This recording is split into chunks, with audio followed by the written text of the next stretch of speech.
this computer. Now I need to share screen. I'm glad we got some new faces. Welcome, everybody.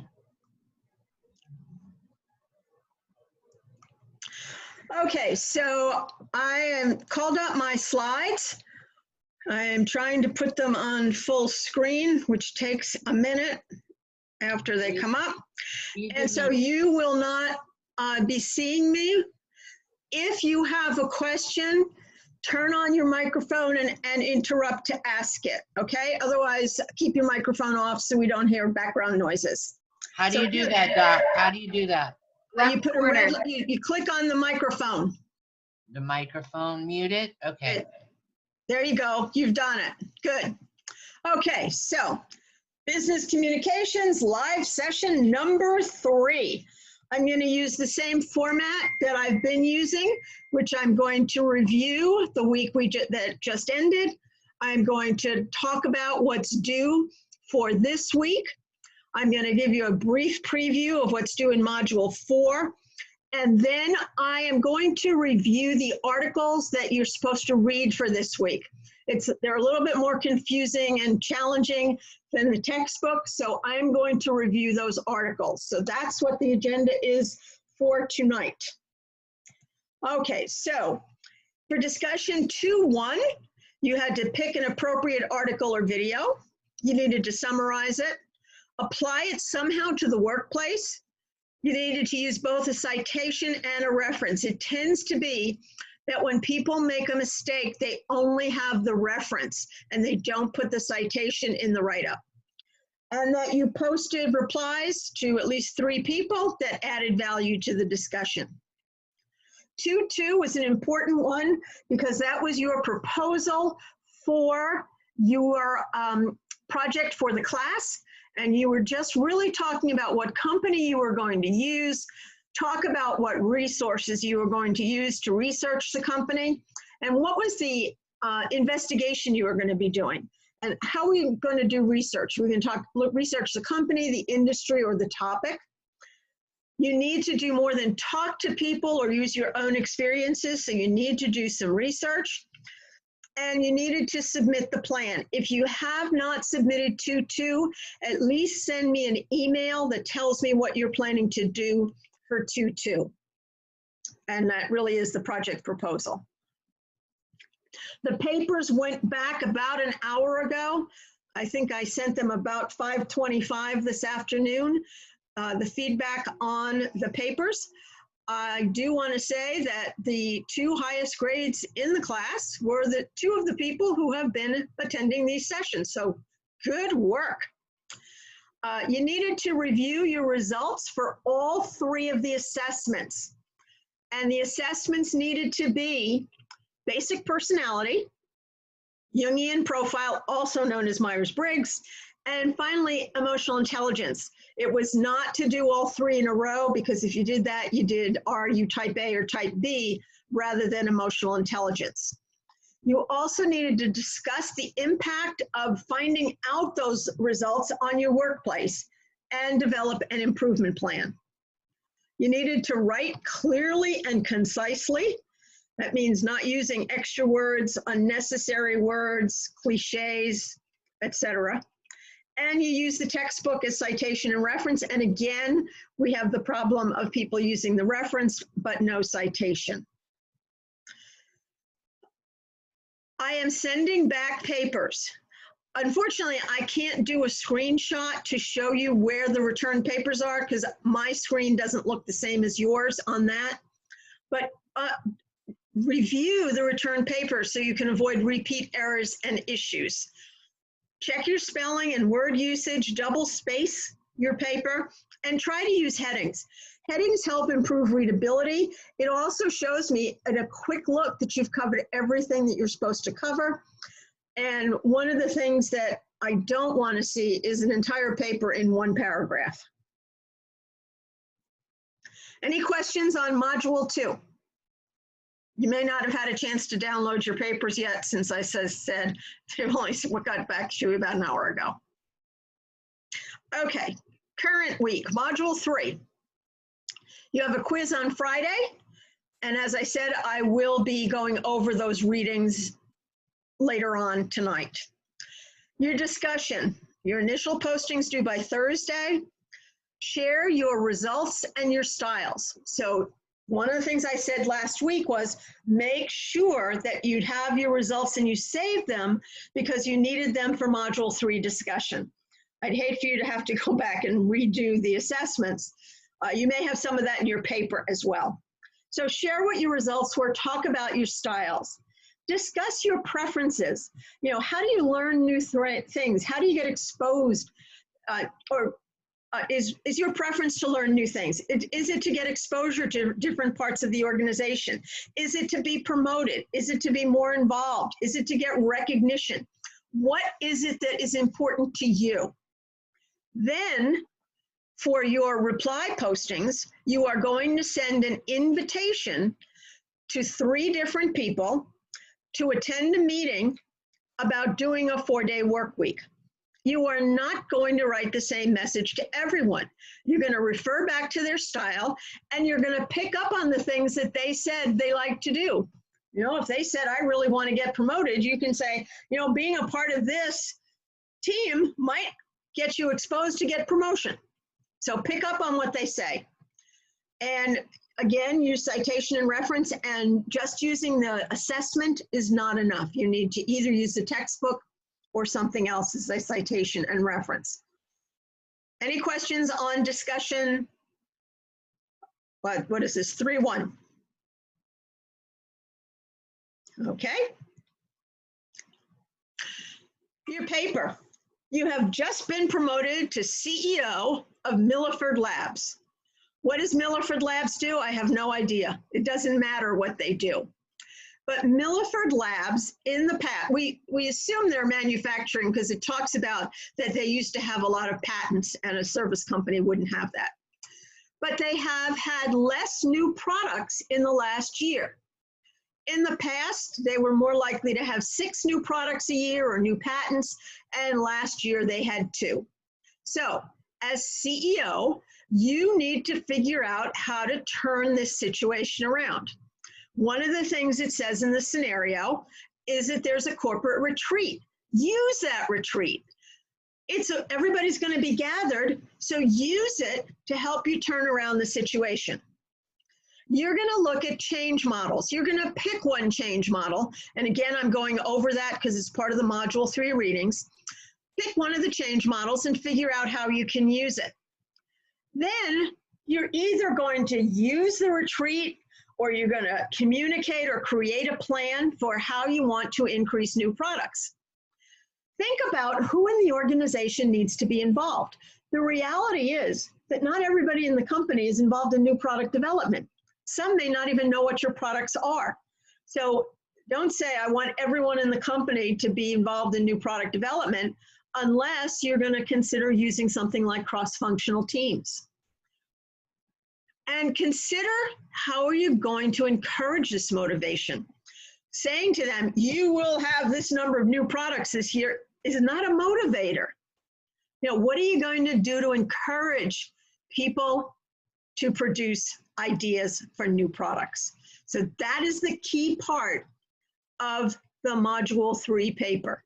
Your CEO, you can, you know, if you want to write out a speech, if you want to write a memo, I don't care. It's the message that I'm looking for. It's the approach that you're using. Are you encouraging people? Have you been realistic in how many new products you're going to have? And that actually goes to the next slide.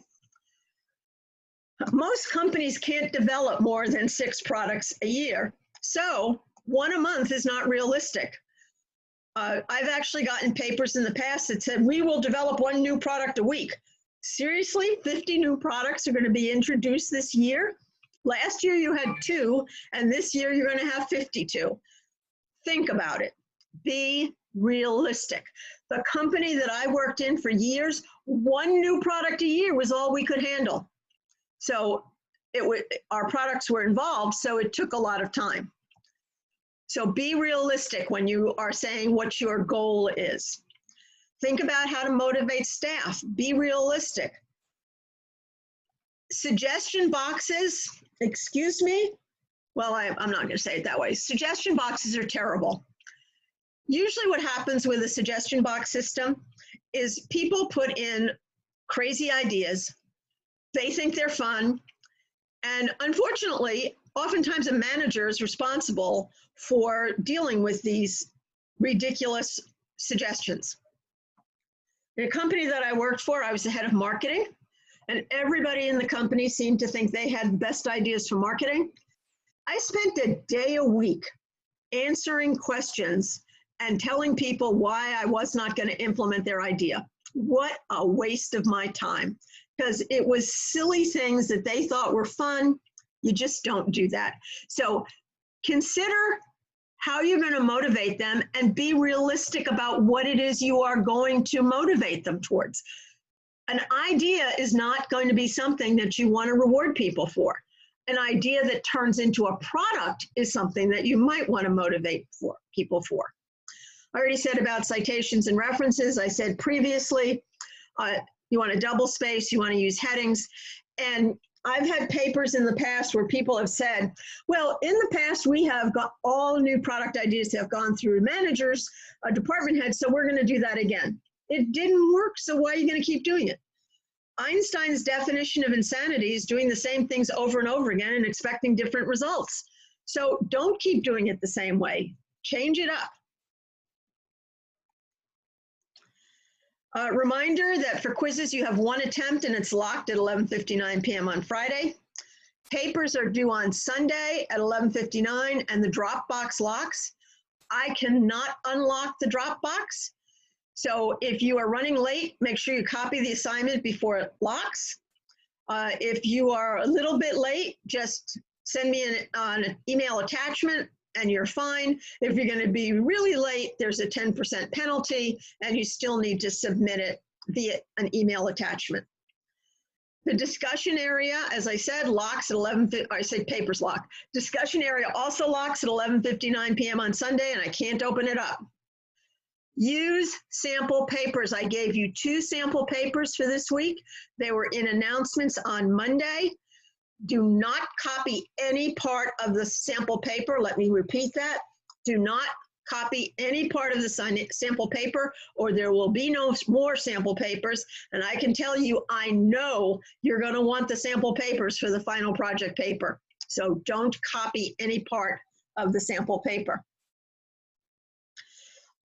This slide was not in the deck that I sent you out earlier today because I hadn't finished grading your papers. So I added this slide.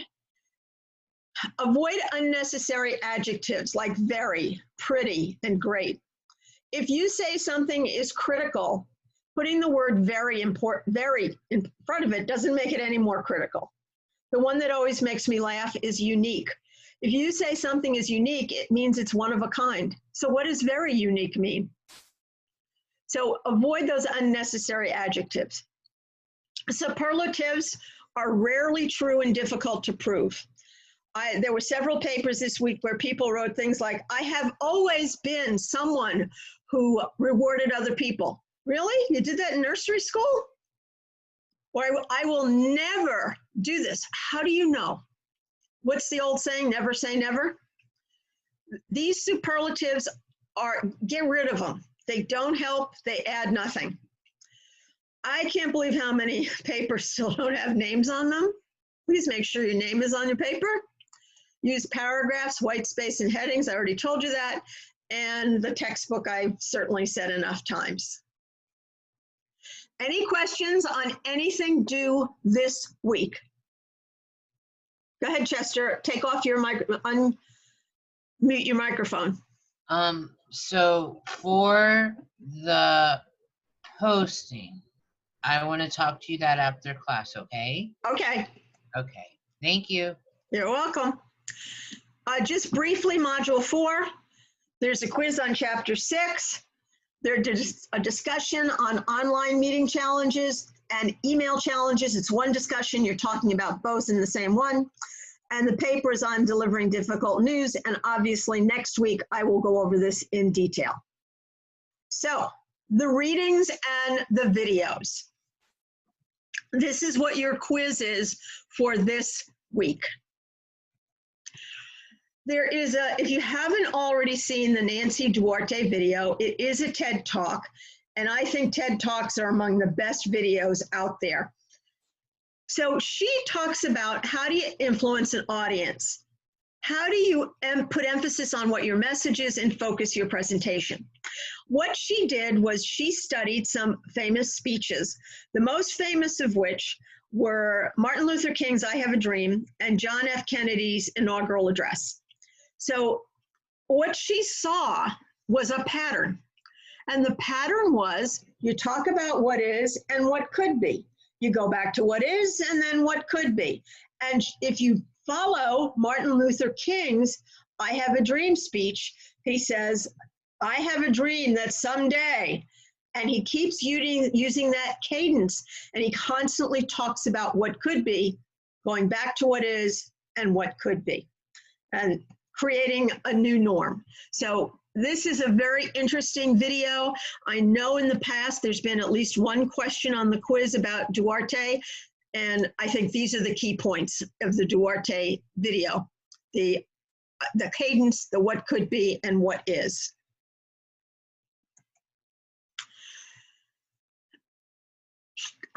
Communication secrets.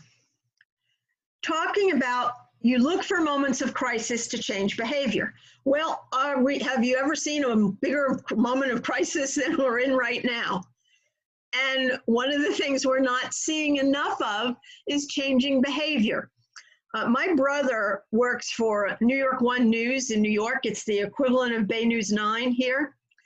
And he was telling me over the weekend that even though New York has been in shutdown for 2 weeks, that a lot of people are gathering on basketball courts to play basketball. And so what the police started doing was cutting down basketball hoops to stop the bad behavior and change behavior. I personally believe I wash my hands more times in a day right now than I used to wash in a week. But the crisis is making us change our behavior.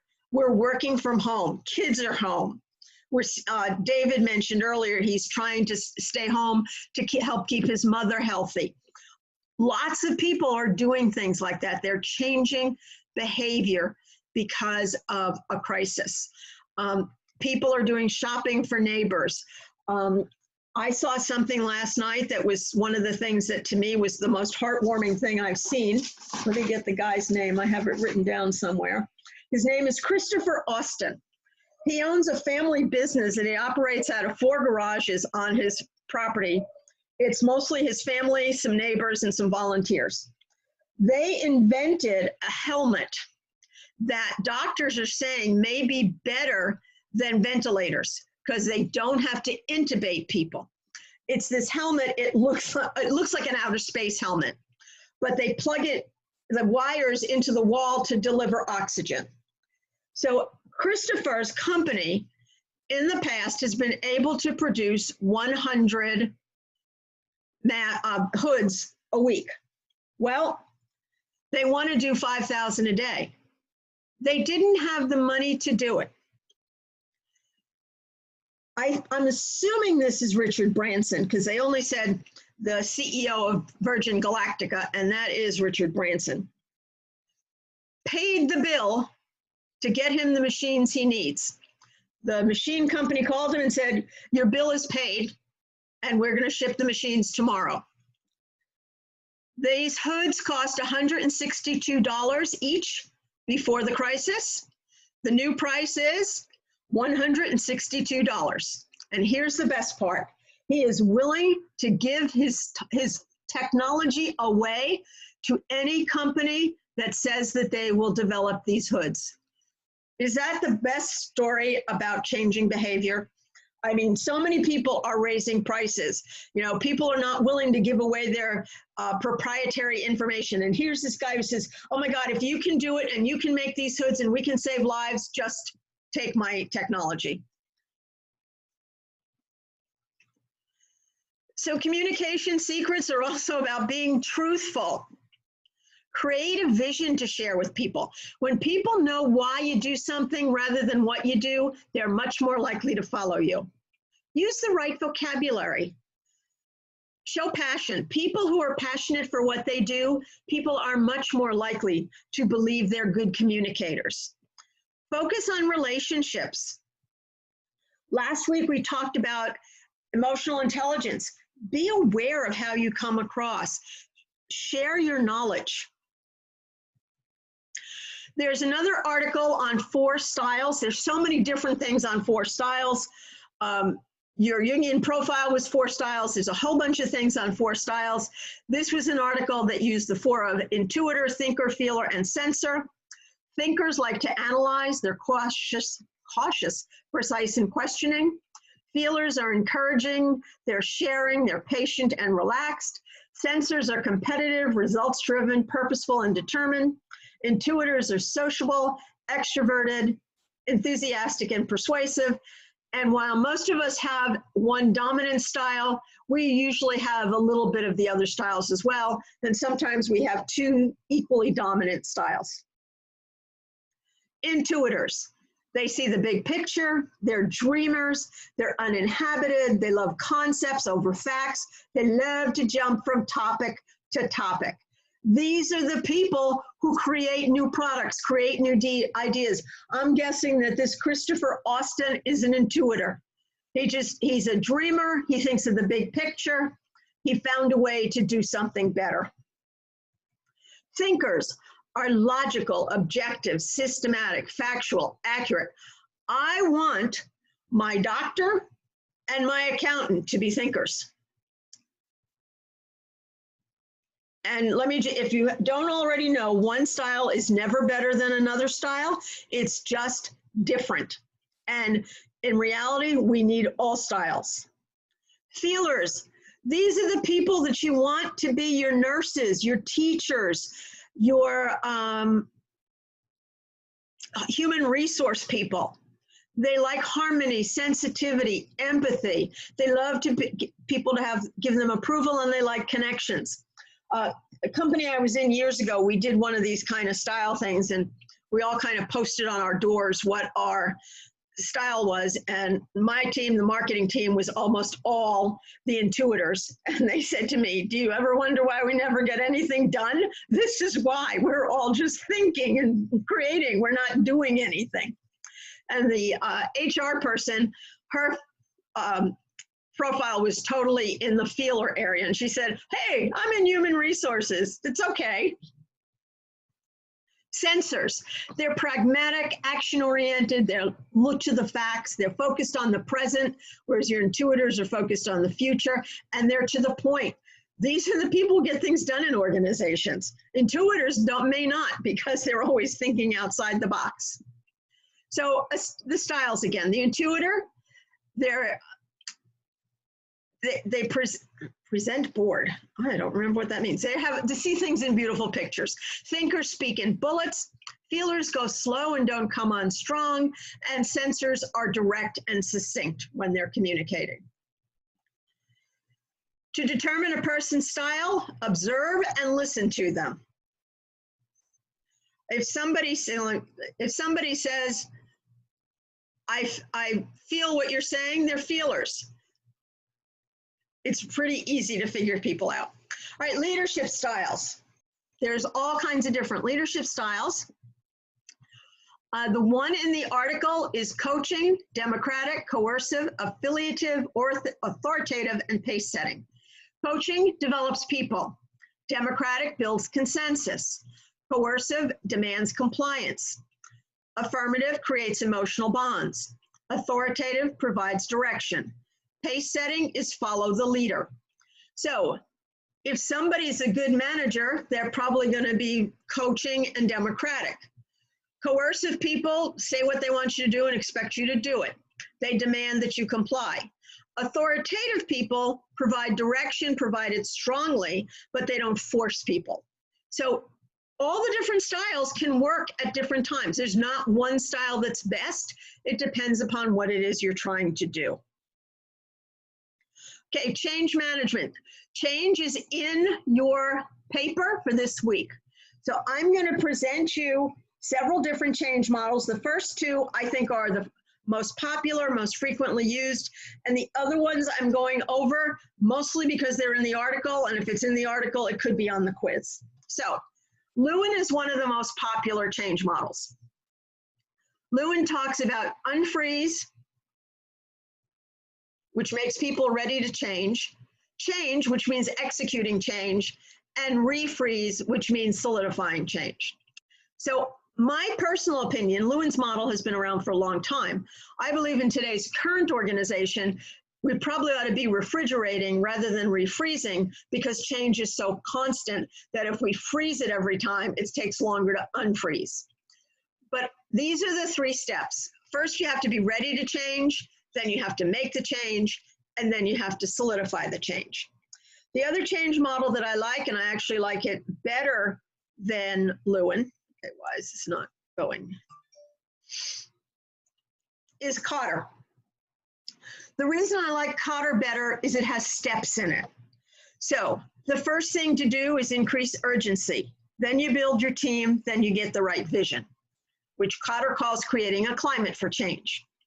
Then you communicate the buy-in, you empower people to act, and you create short-term wins. You can't have everything going to the long distance or long-term goal. You have to have some short-term goals, and that is enabling the organization. Finally, you don't let up, and you make it stick, which is implementing and sustaining change. I think this is basically unfreeze, change, refreeze. It's just, I think this is a better model because it gives you steps. Although, you know, there's nothing wrong with Lewin, and lots of people like using Lewin. I suggest you use one of these 2, but you don't have to. And so I'm going to give you some other change models. Beckert, and you're going to see some similarities here, by the way. Beckert says set goals and define the future, diagnose the current situation, define transitions, commit to a future state, and develop strategies and plans. I think you can see some alignment with Cotter and Lewin. Thurley talks about being directive, that you bargain for change, you capture hearts and minds, you're analytical and you're action-based, and I think, again, you can see some similarities. Bridges talks about the ending phase, neutral phase, and new beginnings. I'm not even sure why Bridges is necessary, because to me, this is exactly Cotter. So this is a model right out of the textbook, and what it is trying to show you is the commonality among the different change models that are in that, well, I'm sorry, I said the textbook, it's out of the article. It's trying to show you the similarities between the different change models. So what prevents change? Think about it. I'll come back to you in a second for that. I just love this sign. It reminds me of when I lived in Boston, when signs were so crazy and streets changed from one way in one direction to one way in another direction overnight, all the time. And those are the sources that I used. Okay, so, and those are the 3 articles. All right, so I'm going to stop sharing my screen and tell me what questions you have. Unmute your microphone if you have a question. Hi, Lou. Hi. Hey, Lou. Hey, Chester. I know what stops change, Doctor. People are afraid of change and the different personality types. Why are people afraid of change? We're creatures of habit. Yes, we're definitely creatures of habit. And people are afraid of change. So if I asked you to cross your arms, and then I told you to uncross them and put the opposite arm on top, you can't do it. You'll put the same arm back on top. And if we can't change our arms, how can we change other things? Also think about, now, we were supposed to be in a classroom, but what happens in a classroom is everybody takes a seat in week 1, and then that becomes their seat for the rest of the semester, right? Unless someone steals it the second week of class. Because they took your seat, right? Yeah. So if someone wasn't there in week 1 and they come in week 2, they take someone's seat, and the other person comes in and goes, oh my God, my seat, my seat. And so we become territorial so quickly. And then in organizations, we expect to say, you are making these changes and this is going to be wonderful. So everybody get on board, and everybody goes, I don't think so. So there's a lot of resistance to change. Has anybody ever changed whether the toilet paper comes over the top or under the bottom? You have? You got to find toilet paper first. Well, that's true. Once you had toilet paper. I'll do it. No, they found the original patent for that. It goes over the top. Well, whatever way we're used to, it's very hard to do it the other way, is the message. And I love this one. There's a guy, I don't know where, that has been ordering everything to come delivered to his house, food, everything. And he put out on his porch, and it says, delivery people, thank you. There's packages of toilet paper and bottles of sanitizer. Oh, that's cool. Isn't that cool? Yeah. So anyone have any questions either about what you submitted in week 2 or anything that you need to submit in week 3?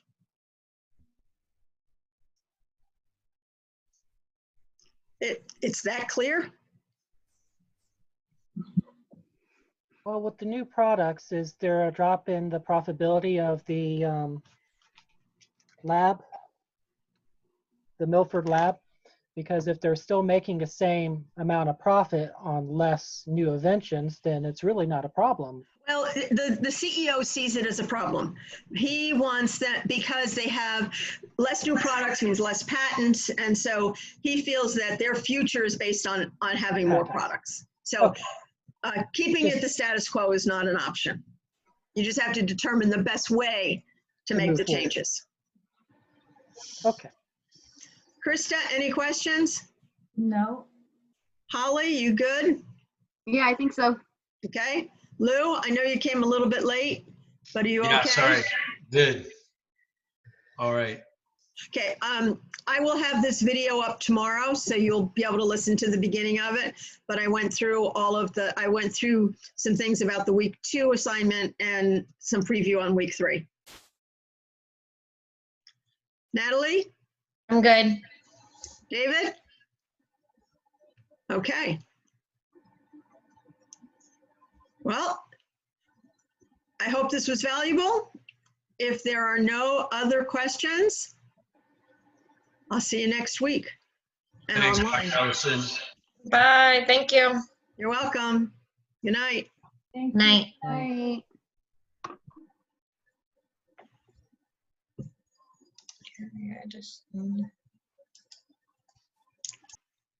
Lou, did you have any questions? Oh, there he goes. Okay. Chester, put your microphone back on. All right. Yes, Doc, Lou. okay, on the example paper this week, it has a running head, and you said, and even the books vary.